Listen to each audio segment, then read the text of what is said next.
my understanding of God's protection forever. Welcome to this episode of Confection Box with Funke Akman.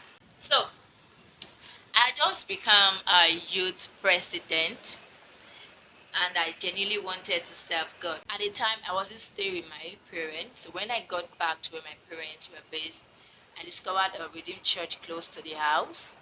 And then it was inside the pastor's children. I was the first youth to join the church. I was assigned the youth president, even though I was a teenager. I remember some months after people coming in, the youth coming in, where people who had finished university that were serving. I remember Mr. Turner is now a pastor, he's now a general overseer. He was one of my youth. I was a teenager because we once met in I once worked at the Village City as a cafe attendant, and it was at that time he was one of the students. He was a student at Widimash University. So when we got back to Ikorodu here, he came to church and one of them, oh, Mr. Donny, what are you doing? I said, my parents is just close. Oh yes, my parents live just close. So imagine a teenager leading youth. Was about 19 or 20 years old. So one of these days, as a youth president now, you go on evangelism, whenever you have people come to church, you have to go to first timers house. So I'd called my people, let's go visit first timers. No one was around.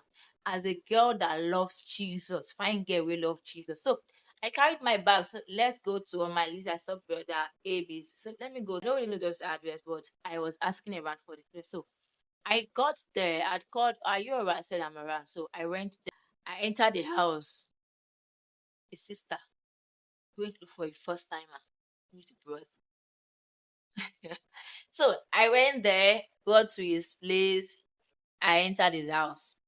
Immediately I entered the house, he knocked the door.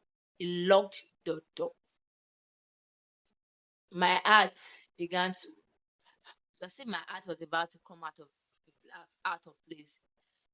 I was scared that day. Although he was asking me questions, hey, how are we doing? How is ministry? How is church? Blah blah blah. I was asking his questions, but I was not there. He could see that I was not there. Before I knew it, I heard a knock on the door. And he went, was like, and on his face, I could read that he wasn't satisfied with this knocking.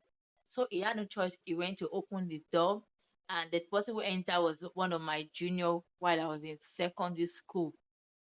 My secondary school was in K2, and here I am in Kodu. So I'm like, oh, I know you from I exchanged pleasantries with him. Yeah, I'm like, oh, uncle, bro, Lagwaja, please, I will see you later. Well, how are you going? You just came not quite long. Thank you, sir. I'm going. Oh my goodness. That was how God saved me. If not, it would be like, I remember one of the movies I watched recently where they went on evangelism and then she was gang raped. God forbid back then. You say, that sister, they will be carrying Bible up and down. Meanwhile, they are doing rubbish. So what did I learn from that story? That day taught me that loving God is not enough. We also need wisdom. I wrote it down. Loving God is not enough. We also need wisdom. God protected me, and that experience changed how I approach ministry forever. If I'm going anywhere, I will not go alone.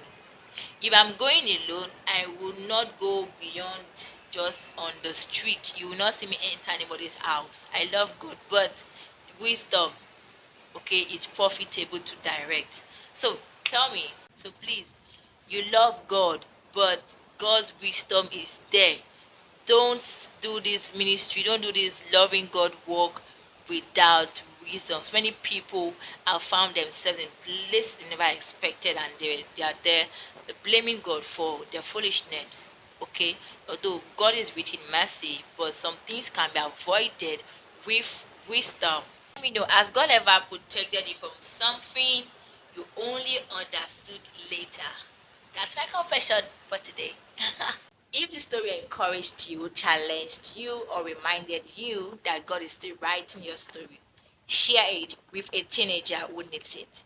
This is Confection Box where confection points to God's grace. I'll see you in the next section.